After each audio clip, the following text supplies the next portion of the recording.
Hello there guys, welcome back to Younes Talks Football. Welcome back to a brand new video. I hope all of you are doing well today. We are back with the latest, which is Chelsea are interested, Chelsea are monitoring, Chelsea are in talks, Chelsea have a scheduled meeting, Chelsea are targeting, Chelsea are eyeing up, Chelsea are preparing a bid. Man United signed someone today, so yeah, that's not great. Although, look, banter and jokes and fun and all that, yes. Although I'm not panicking just yet. I know the panic is increasing within the fan base, and I was there at one point during this, up until when we had a complete change of personnel, and then Lukaku left, and then I was like, okay, all right, let's give a bit of time. Let's give it a bit of time. We'll get into what's happened, where things have developed.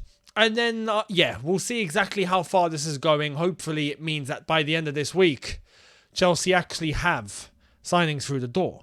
Let's get right into it. Let's start off in Italy with Ligt. What is going on? Like yesterday, I told you guys there was the rumour about Bayern Munich coming in. And now, as of today, we've had a complete war of words between the German press, the English press, and the Italian press in the middle, and they've decided to go with one of the two sides. Who have they gone with, though? Let's get right into it, starting off with Di Marzio, Italy. Let's see what he says. Matthijs de Ligt prefers a move to the Premier League over Bundesliga. Negotiations with Chelsea continue, but Juventus do not want any player as part of the deal. That is from Di Marzio, and he's absolutely spot on. The latest that's come in relation to Bayern Munich's interest in De Ligt is that apparently, I stress apparently because it hasn't come from anywhere exactly completely credible, but a cash plus Pavard move for De Ligt, and it's been rejected immediately. That's the latest anyway. And that's a rumour. I don't know if that's legit or not. I'm just saying what I've heard. Anyway, that will tell you exactly where Juve stand. They want cash. Now, they're willing to do it for less than what I think they initially wanted, because De Ligt does actually want to go, which helps the situation. But Chelsea, are they still ahead of Bayern Munich, or are Bayern Munich a complete threat to this? And are they actually going to hijack this move as well? I've had enough of that word, and I've barely used it. Let's get right into this. Chelsea remain in pole position to sign De Ligt, as they are the only club to have made a formal offer for the defender so far. That has come from Gazzetta dello Sport, again, over in Italy. So when you hear the things coming out from Italy, from England, from Germany, you realise that the stories that match are the English ones and the Italian ones. The Germans are coming out with, De Ligt, he doesn't want Chelsea, he's refused them. He wants Bayern Munich. He wants the Bundesliga. He's desperate for Bayern to come in and step in because he wants to go to Bayern Munich. No, that's not the situation. We know that's a fabrication. Stop fabricating, Germany. Stop. Anyway, Nizar Kinsella gives us an update in regards to De Ligt as well. Check this out. Chelsea want a defender over the line this week, but Bayern Munich are out to hijack the De Ligt bid. In the blurb, it says Chelsea hope to complete the signing of one of the two main defensive targets this week as they continue negotiations over Nathan Ake and De Ligt. So, if you go into the article and you realise exactly what is happening, it does seem like, according to Nizar Kinsella, that there is interest from Bayern Munich, but in terms of who is actually closer to getting this deal done, it's Chelsea. Chelsea still remain in pole position. Now, I'm not saying this is fantastic. I'm saying Chelsea need to act now and avoid a situation where we actually do get hijacked. Or if this goes on long enough and then De Ligt gets tempted and his head turns, which is possible. You never know. But it seems like he wants the Premier League move. He wants the Chelsea move. Let's just get this done. Close the deal. We have a lot of defensive targets. We have Ake, Koundé, Koulibaly, De Ligt. Am I missing someone? I'm missing someone. I think there was about 5 or 6. Kimpembe. There we are. I think there was another one, but we're not getting all of them. So Chelsea need to narrow it down, see which ones are most possible, see which one sorts Thomas Tuchel out, and go for them. So let's wait and see. Nizar Kinsella gives us a little update in regards to that area of the story. How far are we in terms of defenders and who's more likely to be coming to Chelsea at this rate? As I said, we need to pick. So here he is with us an update between Ake and De Ligt. A Chelsea move for Nathan Ake is more advanced than the Ligt. So, that's no surprise. For me, that's no surprise. Because Raheem Sterling is on the brink of joining Chelsea. And I think the only reason why we haven't got Sterling through the door is because we could end up getting a double transfer happening between Chelsea, Sterling and Ake with Manchester City, where they both come to Chelsea at the same time and they get unveiled together, basically. That's a possibility. So if we are actually on the brink of signing Sterling and we're quite advanced with Nathan Ake, who Man City are willing to let go of now, then I wouldn't be surprised if we end up getting a double whammy at the end of this week. So, let's see. But talking about the end of this week, Nizar Kinsella fills us in even more in regards to Raheem Sterling.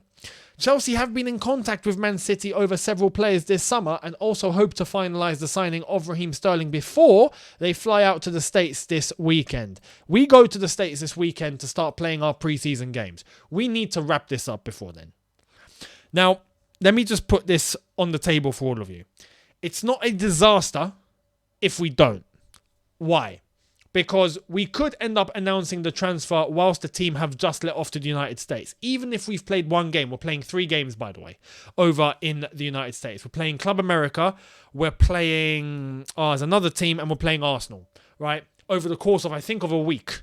So we could end up playing our first game. And then we announce Sterling, it comes out, and then he flies off to the States and he joins up with the squad and ends up playing the next 2 games. It's a possibility.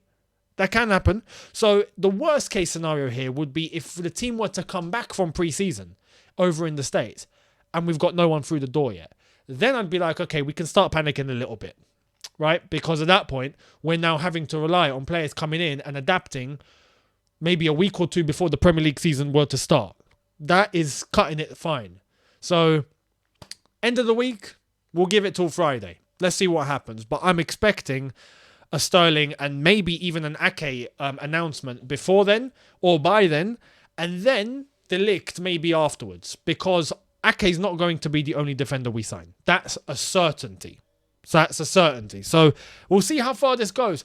Now, in other news, let's get into the latest on Broja by Nizar Kinsella as well. Check this out.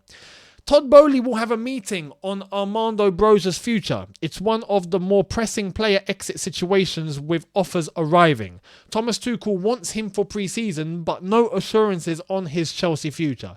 And you know what? I agree with this. I agree with that. There shouldn't be any assurance, because if there were an assurance, he won't see the best of him in pre-season. Broja needs to come to pre-season, which he will do, and I've stressed this. Broja will be playing at Chelsea during pre-season. 100%. He will be going off to the States. 100%. All right, I won't say 100%. I'll say 99%, because you never know with this club. But Broja will be given the chance to be spotted and analysed by Thomas Tuchel during pre-season. That's where Broja needs to make his mark. He needs to prove himself. He needs to show, even in a short amount of time, but just give Thomas Tuchel the signs, the minerals that I'm here and I'm doing this and it's fine. You can rely on me. You know, Thomas Tuchel is a very advanced manager. I'm sure he'll be able to read the signs that not even we can see. So Broja just needs to put his head down and have a good pre-season. If he does that, chances are he's staying at Chelsea, because we need to keep strikers.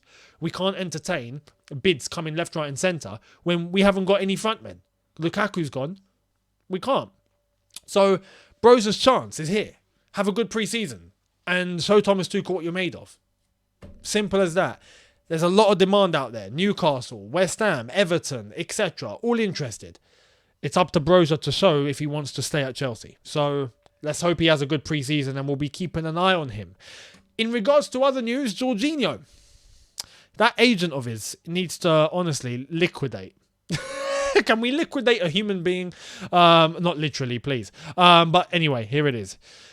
We are still at the beginning. It will be a very cautious market. Chelsea are the priority for Jorginho. The contract will expire in 2023. I think we will talk about the renewal from September.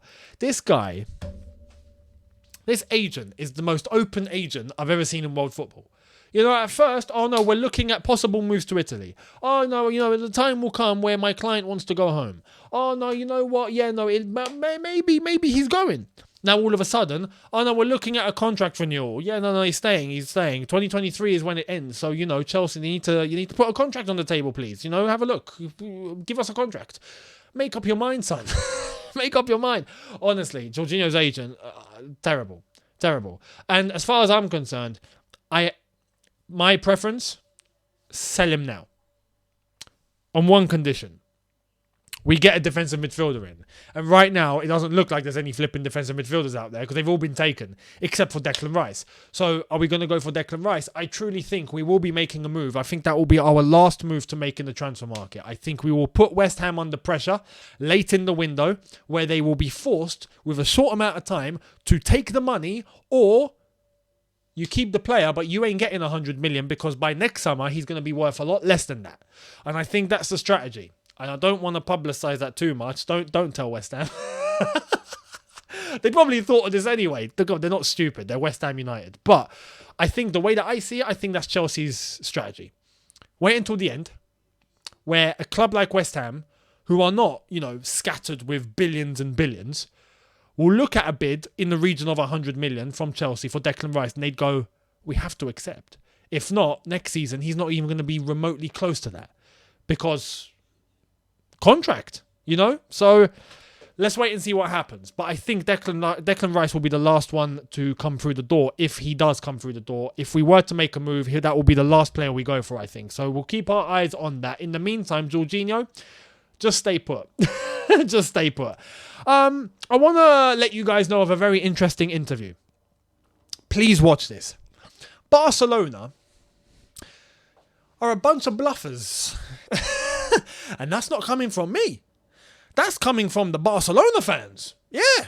Matisse, M-A-H, done an interview with Alex, a Barcelona fan with his own YouTube channel, and he explained the entire situation at Barcelona from a proper Barca perspective. Someone who is living there, who lives and breathes Barca, who was kind enough to come on and be completely honest about their situation. What is going on at that football club?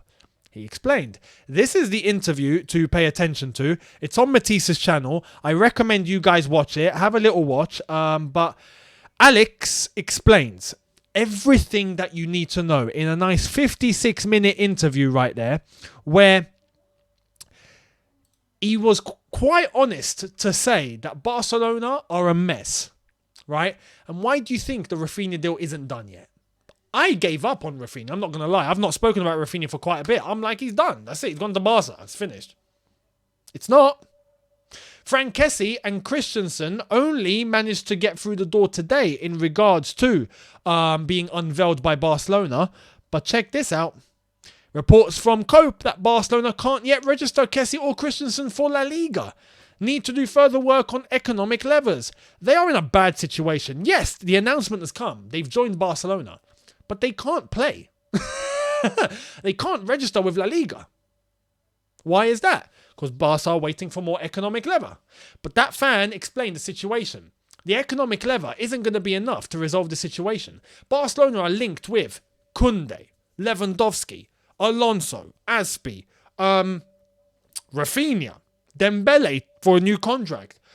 All of these players, Bernardo Silva, all of these players, it's impossible for Barca to get them in. All of them. Impossible. That fan explained, and watch the interview. I'm not going to plug much of it because I want you guys to watch it. But it was enough for him to go, yes, Rafinha might come to Barcelona. It's a possibility. But if that happens, De Jong's definitely going. Because they need to bring down the salaries at Barcelona. Look at all the players that they're looking in terms of renewal. De Jong is an example. He needs to take a wage cut. Kessie and Christensen still can't get unveiled and still can't get registered in La Liga, even after one economic lever. Now they're waiting for a second one. The Rafinha situation, he was even crazy enough, not crazy, but he gave a light on this crazy situation at Barca, where even Deco apparently has a role at Barcelona. Didn't know that. That's according to Alex, Barcelona fan, not me. Deco works with Barcelona. How mad is that? The whole scenario of him going into the Barcelona offices, if you remember, his opinion, he said, for me, performance. The whole thing was a sham. The whole thing was a play. It was a theatre. It's mad. Go and watch that interview and you'll see exactly just how much in the mud they are in. Barcelona are in excess of 1 billion euros or pounds. I think it's euros, but 1 billion euros worth of debt. That lever won't sort them out. And he said that even if the lever comes in, even the second lever, even the third lever, the 25% for the TV rights, even if that were to come in, it's still not enough for them to get the transfer business done they actually want to do, even in the short term. It's a mess. The whole club is a mess. So check it out. Check out that interview. I've shown you where to go. Have a watch and enjoy it. And talking about Spanish media, El Chiringuito, you know, tic-tac. Tic-tac. Do you remember the whole tic-tac thing about Mbappe? Tic-tac. Well, yeah, those people. They've come up with this. Cristiano Ronaldo tiene ofertas del Chelsea y Arsenal. Basically, Cristiano Ronaldo has offers from Chelsea and Arsenal, according to El Chiringuito TV. Now, I don't know whether I can trust these guys or not, to be honest. They look like the sun on steroids in Spain. I don't know.